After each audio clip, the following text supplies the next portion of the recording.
if you look at the run split this year from last year, I think all of the guys were running basically like 45 seconds slower than what they did last year. But at least I was running a little bit slower. Alex was running like 45 seconds slower, I think. While the girls were actually running a little bit faster. So first I was thinking maybe the course was longer, but then when you see the girls were running a little bit faster than what they did last year, then that was not the case. So it could have been the bike that was ridden harder or the temperature itself. The Norwegian method. I'm KB, Kristian Blummenfelt, Olympic and 3-time world champion. I'm Dr. David Lippman, a health and human performance specialist, and welcome to the Norwegian Method podcast. The Norwegian Method. Thanks to Plasma-Aid for sponsoring the episode. Plasma-Aid caught me a little bit with surprise earlier this winter when I started using it and I realized that suddenly we're having a jump of 10% of my oxygen uptake by implementing Plasma-Aid in my daily nutrition. I use Plasma-Aid before my hard sessions and also every evening. Over the last few years, I've been feeling more like stiff in the morning when I'm waking up.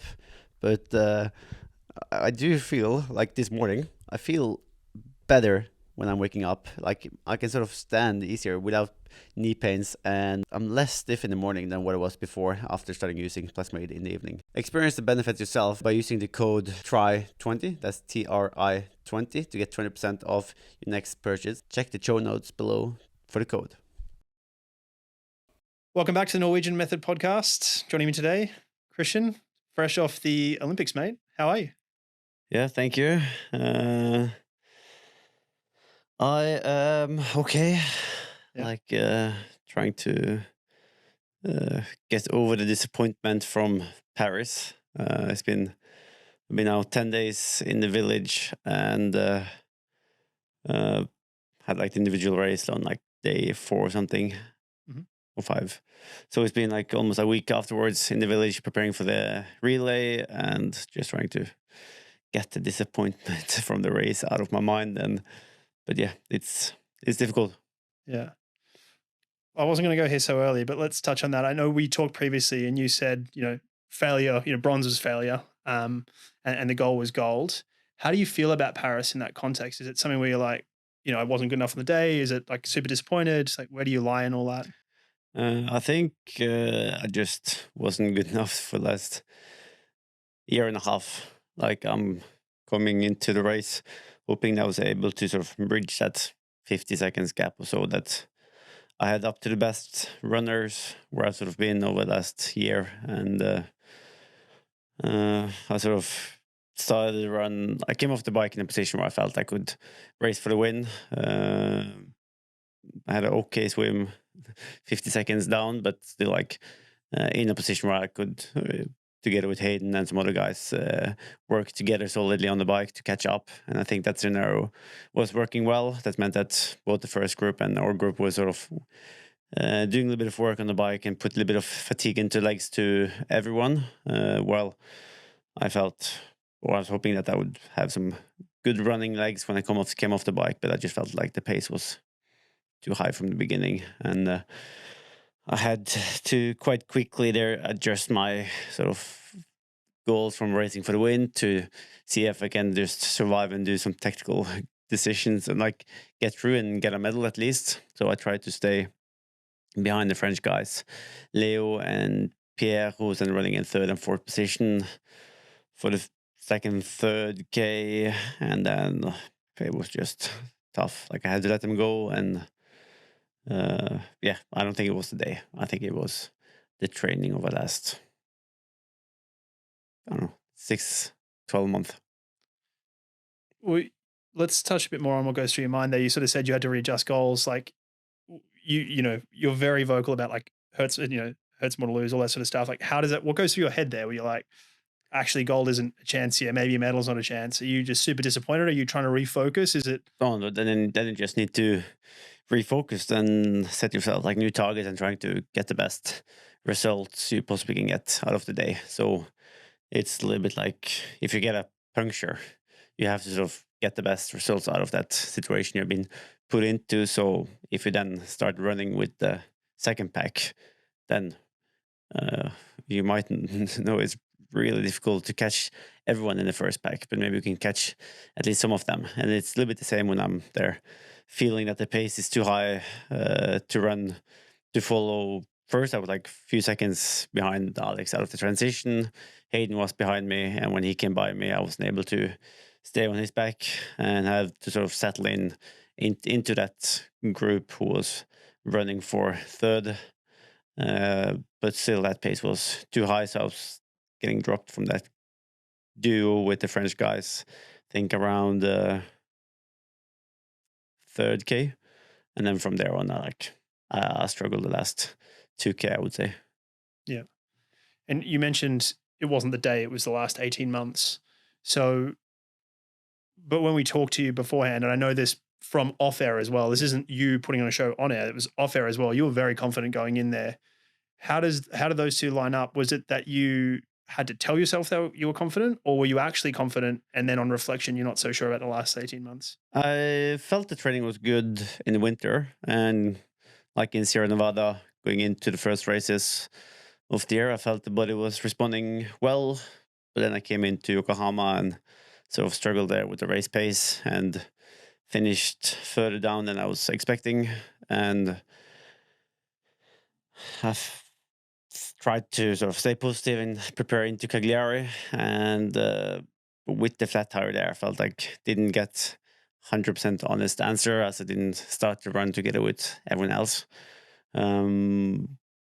But I would say from there on, I think we knew that we had to do some changes in order to close that gap. So we increased the running volume quite a bit going in to Fontremeux for the altitude camp. And I was like, in the moment, you just have to stay positive. Of course, you can realize that we might be behind where we want to be, but still, we think we have sort of a direction where we can sort of get through the training over the next couple of weeks and believe there is a way to get to the top.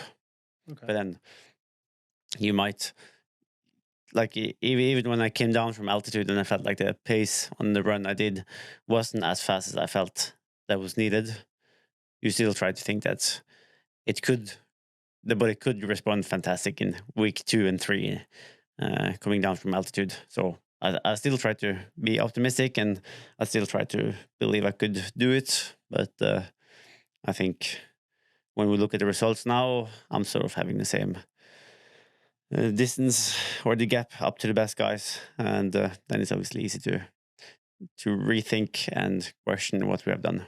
Yeah. Well, that was going to be my next question, because I know we talked previously and you sort of said you're reflecting on plans, writing notes in your notes app. Hey, well, I think I need more of this or less of this. Is it a matter of like, listen, Olympic stuff is done, moving on to Ironman, and we've learned our lessons, I don't really need to talk about it too much? Or is it kind of like, hey, let's talk about this, work it out so that we know for the future, for maybe, some learnings we can take to Ironman? It's difficult not to talk or think about it, because it stays on the mind all the time. So even though one of the annoying things is that I just wish I had 12, like I could do it again in 12 months and have like a second try. I was even dreaming about it this night, that I had another opportunity like a week later and I was in the race again. But it's, unfortunately, that's the beautiful thing with the games. Like you have one chance every 4th year. And I had like a longer phone call with Olav on the train coming here from Paris. And we were discussing through what I think was going wrong and what he was then like thinking about the numbers, and sort of going back and forth there. And like if I wanted to change something now, I think, as I told him, I think we were maybe training too much similar to a half Ironman distance approach, rather than going from Olympic distance and go more into a sprint distance approach, and sort of came in with maybe too big capacity and too much threshold work, too much sort of focus on that part of it, while I should have gone more towards sprint distance and done more higher intensity and more sort of stimulus on the muscles, especially for the run and for the bike. Yeah. So just to clarify there, you're talking about doing shorter duration intervals rather than extended type of stuff, which would sort of build the capacity, and then sort of shortening that up to like go faster or higher powers, those sort of things. Yeah, or maybe do instead of doing like 50, 60 or 70 minutes sessions of intensity, maybe bring it further down to maybe 30 or 40 minutes, or maybe 50 minutes block of bike and run, and then do that 3 or 4 times. So maybe I think we should have been doing more simulations of the sprint distance or Olympic distance, sort of coming more further on the other side of the distance rather than thinking too much on building capacity. Yeah, gotcha. So trying to really shorten that up. But that's a point we still disagree a little bit on the reflection of the race. But unfortunately, we don't have a chance to redo it. Well, you left the door open on a previous podcast about maybe LA, so we'll see. Maybe there's some learnings for LA there. It's maybe you go do some Ironman and come back in LA. Try again. Let's try again. Go long and short again. Yeah, maybe even longer. Maybe we can do something like Ultraman and come back down. So, you mentioned some time in the village. Like, how was Paris for you? Like in general, like obviously the races which you were there for, you kind of said, listen, I've done the Olympic thing. I'm not that interested. But like, how was it for you? Like, what did you think of the village? How was the experience? All those things. So it's my third games. Yep. So I've been in the village all times, and so I knew that I came in there to just sort of block out everything else and just go in, get the job done for the individual race, which was then on Monday, or supposed to be on Monday, which was from Saturday, Sunday, Monday, 3 days later. First, the village itself, I would say it was worse quality than the 2 others I've been to. Food was quite bad in the beginning, and traffic, the organized, like the buses were quite delayed for many of the time. So that's obviously annoying, but you try to not stress about it. And then, of course, like you just try to relax when you can, have the AirPods in when you can, and just block out everything else. So you're sort of prepared for delays. And we had 2 opportunities to go through the course, the bike course, in advance. Unfortunately, no chances on the swim. And felt that I was comfortable in the course. I was pleased that I did the test event the year before, so I had like an experience of the water and the swimming then, and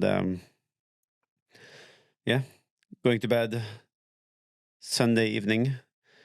Sunday evening for the Monday evening. It was actually Tuesday race. Okay. Yep. The days are flying by. That's fine. So everyone understands. The evening before the individual race supposed to happen, we knew that there was like a 50-50 chance if the swim will be or not, because of the water quality. And waking up 4:20 in the morning to an email that race is postponed. Originally, it was supposed to be postponed until Friday. That was like the plan B day, but then suddenly it got pushed by only 1 day later on than today. So the following day, the Wednesday. Oh, so you thought it's not today, it's going to be Friday. And then later that day it's not today, it's going to be tomorrow. On the briefing, they said the spare day was Friday. Yep. So instead of Tuesday, if the water quality is too bad, we will do it on Friday. But then it was also the weather forecast was rain, I think, on Wednesday and Thursday. So then we would have the same issues again with the water quality.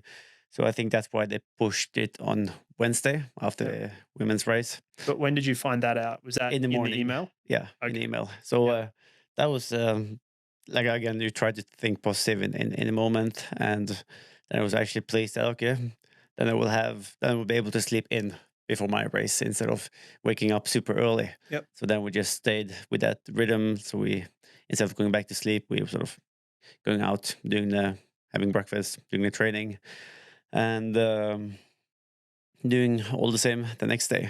Yep. And then the nice thing done by racing after the female is that we then can see a little bit how they are reacting on the course. And they had really bad weather. It was like quite a lot of rain.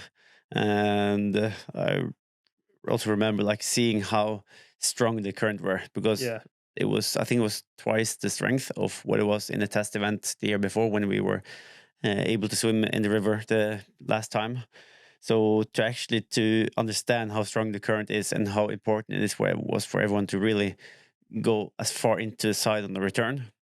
I think it was like a reality check for all the guys who was watching it. Yeah. And then, of course, seeing all the crashes out in the course. Yeah. I think all of the guys were taking out a little bit of the air in their tires as they were seeing another girl going down, another one. So, but luckily it was drying up until our race. And then let's talk through that day where you wake up at 4:30, you've done your carb load the day before, you wake up, you think, we're just going to live our day. Do you keep carb loading? And like, what was the training that day? Because that hadn't been planned. So what did you do? Yeah, you still sort of eat a little bit extra carbs, like in general. But then you just try to keep the body going. So doing like a little bit of swim, bike, and run, maybe doing some fast 1 minute, maybe 5 by 1 minute on the run, and maybe some hundreds on the swim, and the same on the bike.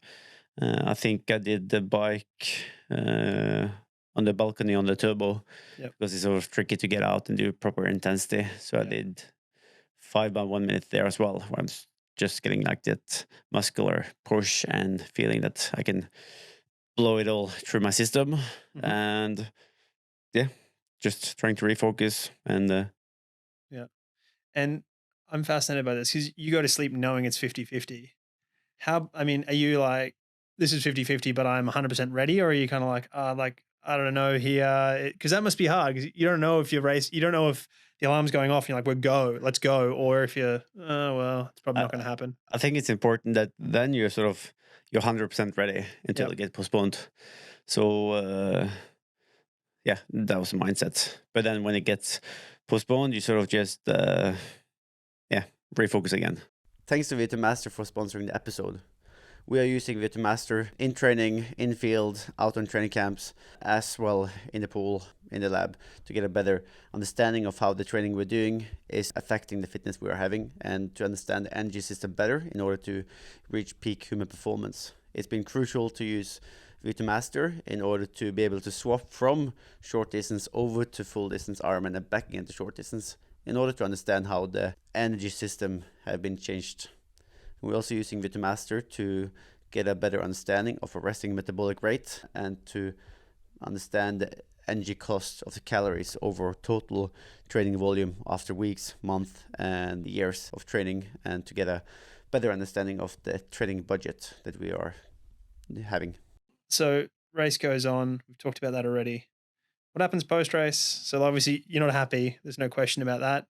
Now what happens is like, all right, I'm going to grab my bags and stuff and go, because I'm sure, I know that the winner, probably the podium gets drug tested. You may or may not have been drug tested, but I'm sure that it's kind of a little bit less fanfare for you. It's kind of just like, all right, I'll grab my stuff and leave then. Yeah. So it was going up, doing the drug testing, and you just want to lay on your room and do absolutely nothing, or actually leave the village and just head back home. But I couldn't. I had a relay to do the following week.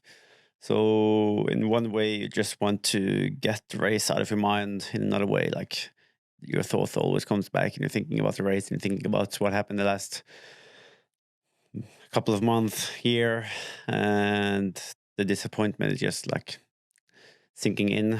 And then try to think, okay, I will use it as motivation, and it's in one way it's good to feel on that disappointment, because if I wasn't disappointed, then it would probably meant that it didn't mean too much. Mm-hmm. So I think it's good to feel a bit that it's hurting, and using as fuel for the fire for the preparation going into Kona.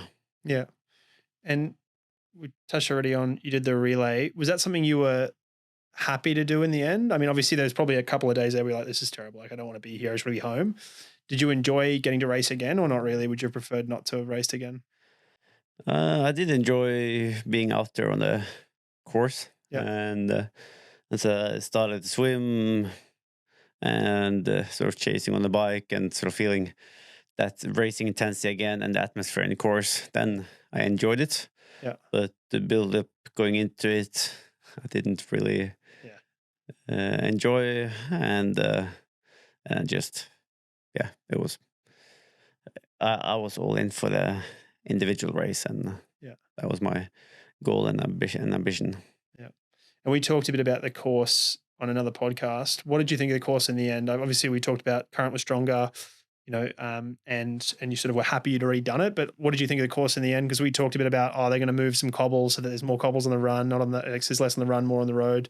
What did you think in the end as a course? Now that you raced 3 Olympic triathlons. So if you take the swim first, I think it was great to have like a river swim. Yeah. Like normally on the bike you have they can mix it up with hills, with cobbles, with a crosswind, but normally the swim is the same. Maybe you have a beach starter, you're running into the water. Yeah.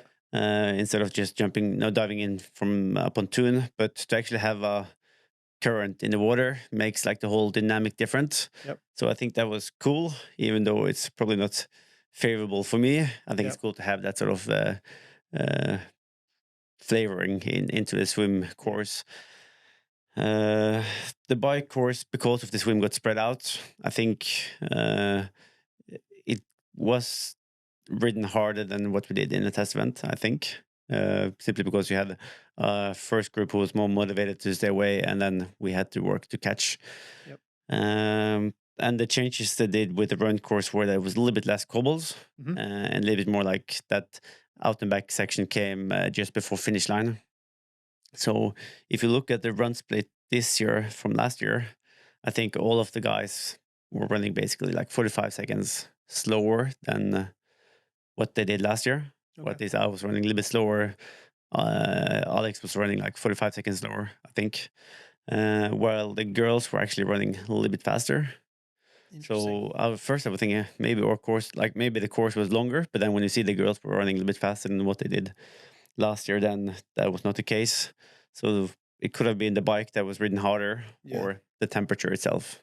So also when you postponed an 8 a.m. start to 10:45, it also impacts the temperature and how hard it is to race. Yeah, that's fascinating.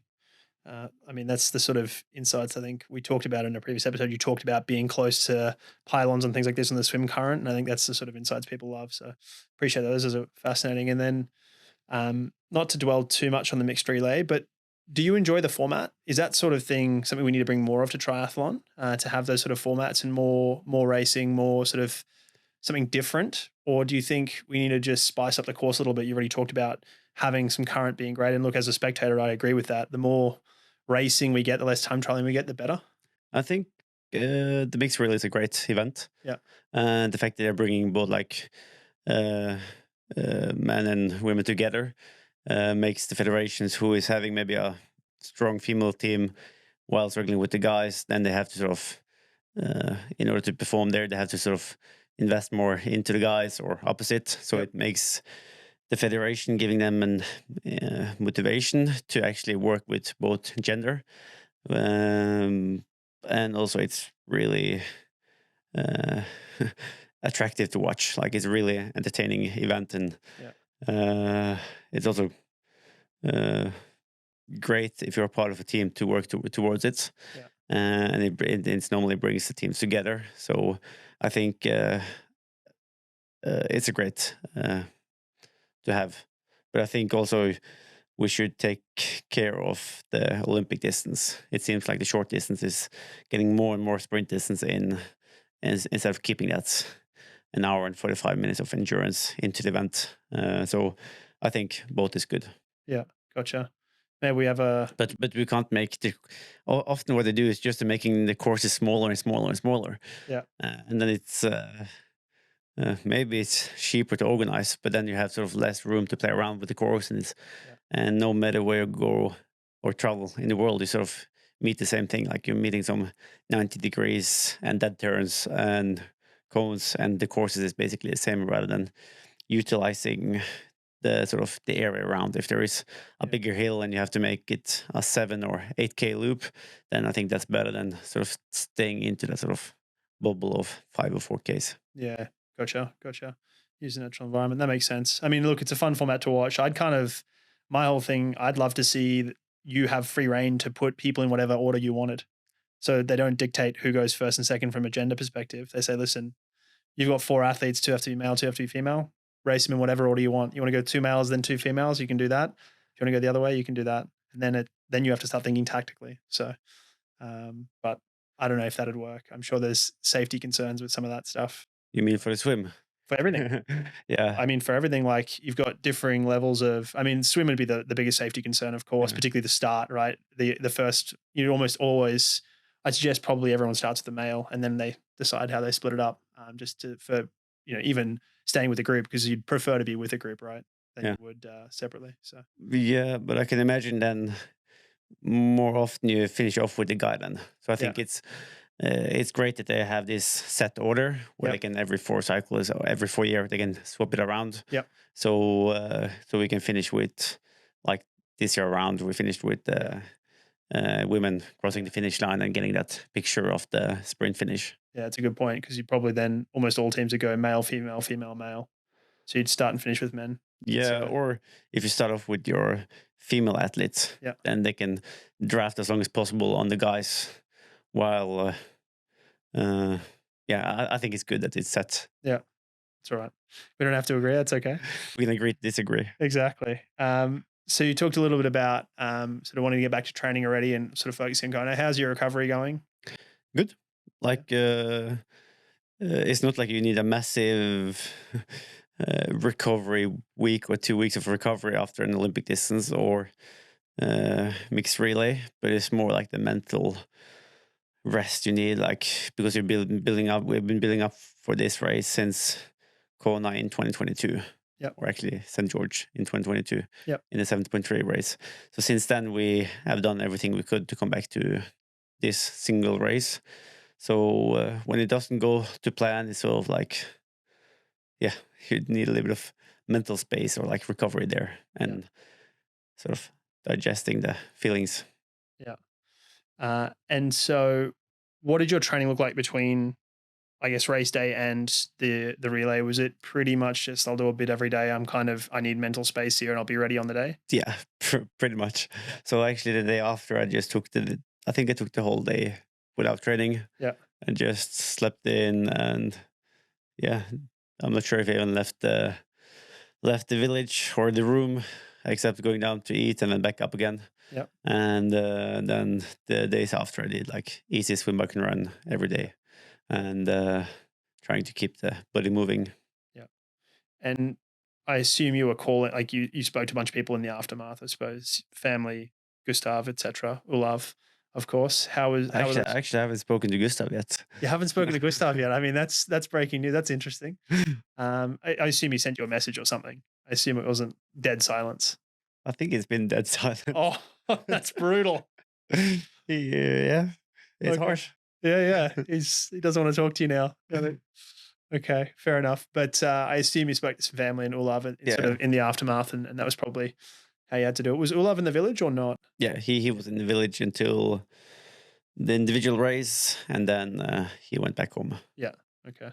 Was a discussion about whose room was bigger, like there is in Sierra Nevada? Or No, actually, this time around I came first into the village. Okay. So I was able to select either I wanted the room with 2 beds or the smaller room with only 1 bed. And I went for the bigger one. Okay. So, or you have seen the pictures of the beds in the village. So it's very basic rooms. Yeah. And so is that with Olav in your room, or did someone else come into the room, or did you get 2? Do you like one? Just like a small apartment where 2 of us were staying. Okay. Until he had to leave the village because of like the numbers of accreditations. Gotcha. And then I got one taekwondo guy coming in the last day before I left. Awesome. That would have been interesting. Did you know him? I assume you didn't know him. No. Just another Norwegian, I assume, though. Yeah. So it's a completely different sport. So with some of the athletes, we go to the same training locations, like in Sierra Nevada, but I haven't seen taekwondo up there. No.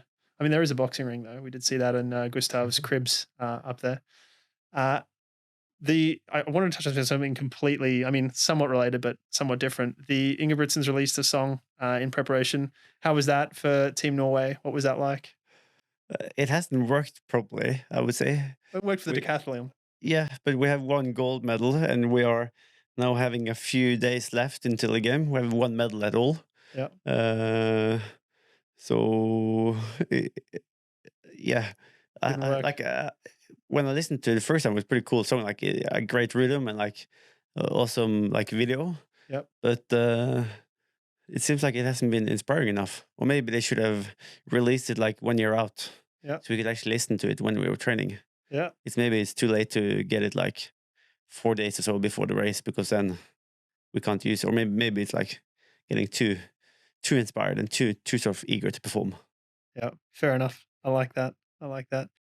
Morten is rocket fuel, as we call it. The 320 drink mix is, I think the first few times you're trying it out, like you really feel surprised how strong you will finish off the session. Like if you're going out for a long run and you start your ride with 2-3-20s in your bottle, you will feel the straight benefits by the end of the session, just because it takes a longer time until you're bunkering.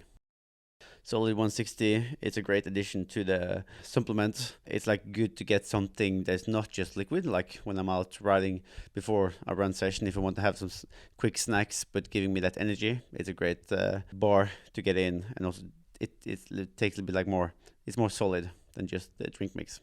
The benefits from a one-time code and to get 20% off your next order, check our show notes.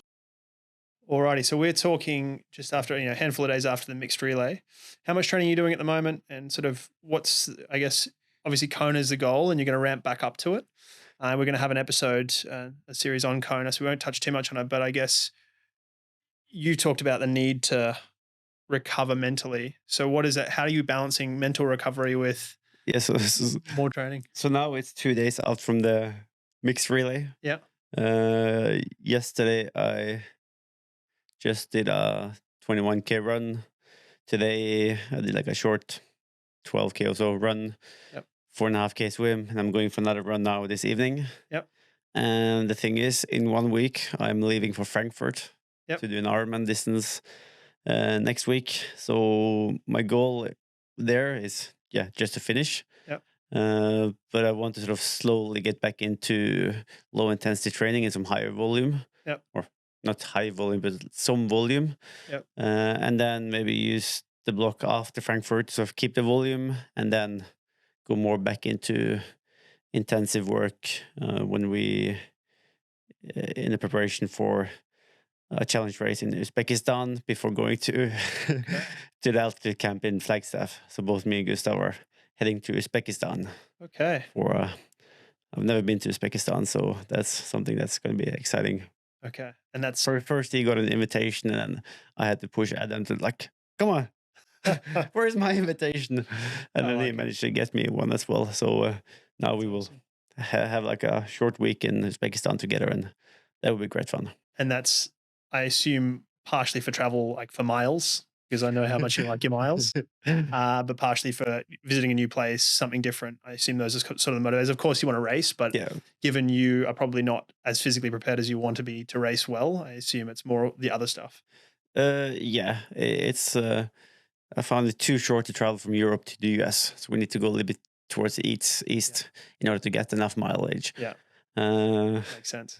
But no, it's like just to get like a little bit more race training in on the bike. I think there is some good levels, some good guys coming there. Yep. Surprisingly stronger field than I was thinking when I was signing up for it myself. So you just thought you were gonna beat Gustav, and then that was gonna be it. That's what I thought. Like, who else will be there? And I think Rigo Borgen, I think, is coming there, if I remember correctly.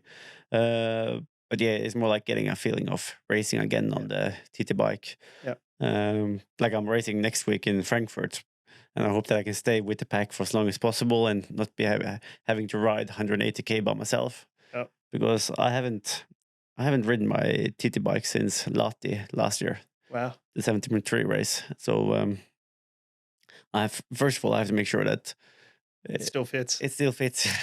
it should fit. But I have to make sure that it's all working. on that, you are racing Frankfurt to validate, I assume. Yes. Yeah. So if you win the Ironman World Championship once, you qualify for the next 5 years. Yep. But you have to then either finish 2 half Ironmans Yep. in 1 year or do 1 Ironman. And that period is coming up as well. So you couldn't do the 2 halves because you don't have have much longer. So next week is the end date of this. Yeah. So that's why I have to do Frankfurt. And it's also part of the Ironman Pro Series. Yep. So the start field is also pretty stacked. So it's a really strong field. I think Patrick Lang is there. So it's not like I can just cruise around. And the thing is, when you are doing an Ironman, no matter it's going to be a long day, you know. Like if you're racing hard, you might be at 7:40 or something, which is still a very long day. If you take it easy, it might be 8.5 hours, but it's 8.5 hours on your legs. It's still 42 k's. It's a long day. Yep, for sure. And nobody enjoys getting on a start line, and like there is a competitor in you that is not going to be happy to just, like, I'm going to soft pedal and let these guys go off the front, and I'm not going to try and stay with them at all. Like, there's none of that, and there's not going to be you sitting in a pack and going, they can do the work, I'm just going to sit here and draft off them. Like that, none of that's going to happen. I know you well enough to know. It's tricky. But I think it's more to utilize this race as a preparation for Kona. Yep. So like if I can see where my limits are on the bike, unprepared, and sort of dial in that, then I think it's worth pedaling around a little bit higher power than instead of just soft pedaling around the course. But still, I don't want to risk having to DNF because I'm running empty. So I want to be safe in terms of finishing the race, but I also want to get like a solid training day out there. Yeah, and I guess it's the perfect testing for you. You're testing against a field of people who are going to be at Kona almost certainly. It's going to be high quality. It's going to be high pace. The only thing that's different is, of course, the climate. But I mean, it's perfect to then get an idea of where you are, strong, weak, what you need to work on, how to go forward. So it's probably a little bit more enjoyable than 3 days in the lab with Olav and Gustav. Yeah, that's true. But normally I'm getting more prepared going into the lab. But here I'm having hopefully a lot of people sharing on me as well, giving me that boost around the course. Yeah. So I'm looking forward to it, actually, to use this race to again get the disappointment from the Olympics out of my mind. Yeah, it's a change of focus. Right? It's kind of like, all right, that phase is done. Now we're and even forward. Now heading back to Bergen and go back on the KDX bike and get some long rides in. Yeah, and of course. We've got an event this evening with Santara Tech, so I'm sure you'll enjoy engaging with the fans. I'm sure they're going to ask you all the same questions, and then they get to listen to the answers on the podcast. I will just tell them, listen to the Norwegian Method podcast, season 3. Yeah, or is this still season 2? This will be a bonus for season 2. Okay, so an extra gift to fans and listeners. Let's talk a little bit about shoes. On obviously dropped their unbelievable stuff pre-Olympics. Did you race in those? I missed that. You did? Yep, the light spray. Yeah, the fancy shoe that is made in 3 minutes by like a robot machine spraying it on. Unbelievable. It's pretty cool that it's finally out there. We've been testing it for like a year and a half now, on and off in the training camps, and been trying to sort of keep it secret. It's been a very secret project from on. So it's been very important that when we've been testing the shoes, that no one has ever like taking pictures of it because they didn't want the product to be leaked. So it was pretty cool. Like it's a very light materials that's like on top of the shoe, and I really love the feeling of it. The upper or the upper. Underneath or both? Yeah, so you can put it on different sort of bottoms, but like the light spray technology is the upper. Yeah. So it's like the way it's sort of like feeling like the shoe is sort of a part of your foot. Join the Santara Tech membership clubhouse. You will get exclusive content, in-person and online events, partner discounts, and so much more. Apply to join at santaratech.com/membership. Last couple about Paris. I know we sort of want to put that in the background, but we do need to talk about it. What was your favorite part of Paris, like the Olympics in general and getting to go there? I would say the crowds. The crowds? Like I knew that racing in France would be amazing. They always turns up in big numbers to share on their owns, and also like there was a lot of Norwegian traveling down to give their support. But just that feeling of or the atmosphere when I was running behind Pierre and Leo, and you sort of as you're running, you're almost like feeling it in your ears as well because the noise is so loud, and you're running like a half meter away from the fence, and everyone is screaming as loud as they can on the French guys, and it's getting warm, like in the ears. So every time you have like a sort of a place in the course where you are a little bit further away than half a meter from the fence, then it's actually a bit like relaxing in your head, and yeah. So I think the crowds and the atmosphere in the course is something I will take with me. I've heard the Queen K is pretty similar when you're out in the middle of nowhere. Lots of noise out there. Yeah, but then again, it's different. People cheering on. Then you have most of the triathletes or the age groupers coming back again, riding on Queen K, and they're actually taking a few seconds out of their air position to actually see who's leading and screaming on. So that's also a lot of motivation in. That's fair. That's very fair. What surprised you most at the games? Can be triathlon or otherwise. It doesn't have to be triathlon. In the triathlon race is that they had absolutely no control of the how clean the water was, or they had maybe control in terms of doing the measurement. But when the first two swim familiarization got cancelled because of dirty water, and then the third day when the race got postponed, and then you had two more familiarization getting cancelled. Yeah, and I think even the open water swim familiarization yesterday was cancelled. So I thought that when they decided to put the triathlon race and the open water race in the Seine, that they would have control on the venue. It's sort of like disrespectful putting an event for the athletes in a place where it's just a gamble. Yeah, at least they would have not been at the mercy of rain. But assuming it's not going to rain is probably not the best gamble. Yeah, but then you can't put a race outside. Then we need to go into a stadium, I guess. Okay, and on that, sick, not sick, didn't get sick? I'm not sick. Didn't get sick? Grew up in Loddefjord in Bergen, so I have a little bit like stronger stomach. I certainly saw one of your competitors talking a bit about that, not washing his hands after the toilet so that he could be ready for it. So this is Seth Ryder. Yeah. But he actually tricked BBC. So it was actually just a joke. Of course. So I was asked by Norwegian TV because they thought it was real. Or some journalists from Norway. But so he said that he has been avoiding washing his hands after toilets in order to get ready for the E. coli. Yeah. So that was actually just a joke. For people who didn't see that. I hope people realize it was a joke. I certainly did. But I haven't seen anyone give him a handshake ever since. Well, no one shakes your hand after those temperature pills either. So that's on that. How'd the water taste? Horrible? Was it okay? It tastes okay. It's not like you're gonna. I didn't drink it. No, but you can't avoid it. I've been in water where you can't really see your hand, that doesn't mean that it's full of bacteria. Yeah, and so it wasn't the worst you swam in, but you certainly were obviously not super happy with it either. Yeah, like I guess when the numbers are clean enough for swimming, it does mean that it's clean enough for drinking. So I try to not drink it. Yeah, for sure. And I saw somebody say something like there were horrible things in there that, I can't remember exactly the quote, but it was something like, it felt like there were dead bodies floating in there. No, I don't think so. I didn't see any dead bodies. All good. Okay.